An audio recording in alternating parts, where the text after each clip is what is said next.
The Miami Heat are facing the Los Angeles Lakers in the NBA Finals. But unlike other finals, these two franchises have many ties and a number of unique storylines that will surprise many people. So let's get into this intro.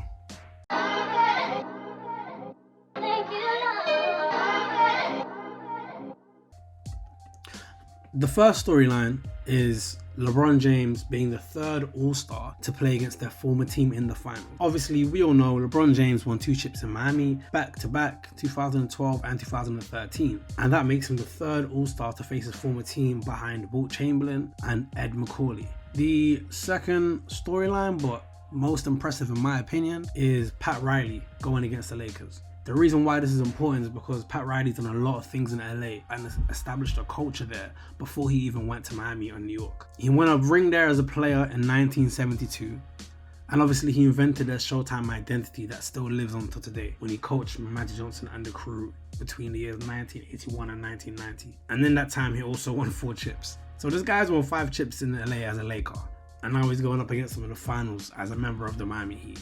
It's crazy, man. You can't make this kind of stuff up. Number 3, Jimmy Butler proving he is the best player on a finals team. During the summer before Jimmy signed with the Miami Heat, and many seasons before that, a lot of people, whether it was on social media or across media airwaves, were saying that he couldn't be the best player on a finals team, or he couldn't carry a team to the finals. He'd have to be the second best star. Guy that wants to be the man, if Jimmy Butler's the best player on your team, you're not going to be playing late May and June. These talks were prominent, especially when he left the Sixers, but as usual, the media is incorrect. They're always hiring people that know nothing about basketball.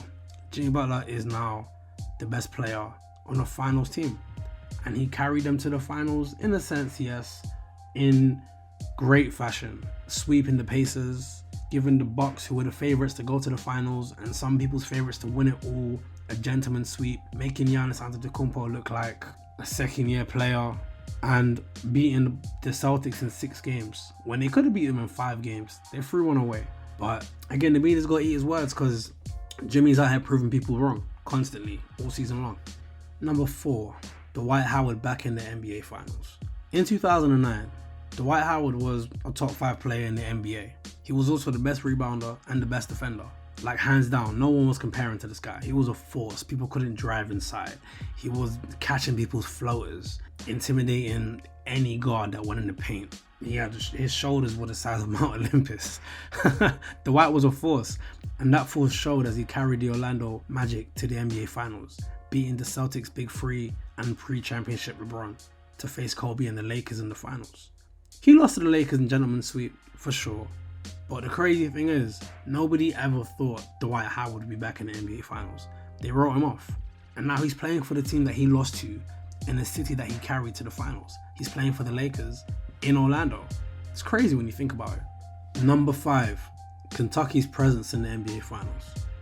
In the 2020 Finals, the Kentucky alumni presence is strong. There are 6 former Wildcats in the NBA Finals this year, 3 from each team. From the Heat, we have Pat Riley, who was a former player, Bam Adebayo, and Tyler Hero.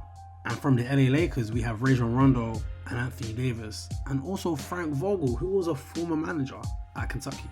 With 4 players in the finals, Kentucky has tied the record for the most players from the same college playing in the same finals.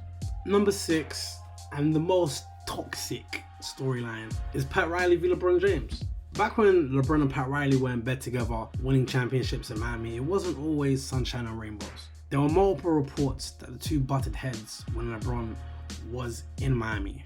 Whether that's about the culture, how LeBron did things, if it's how Pat Riley did things, and a bunch of other stuff too. But when LeBron left, that made things a lot worse. When he left for Cleveland, it didn't get any easier. Riley said that LeBron leaving was personal for him, and he was very angry. He also sent some indirect shots for LeBron in the news conference. Want to trend something?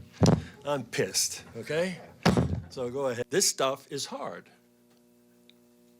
And you got to stay together if you got the guts, and you don't find the first door and run out of it.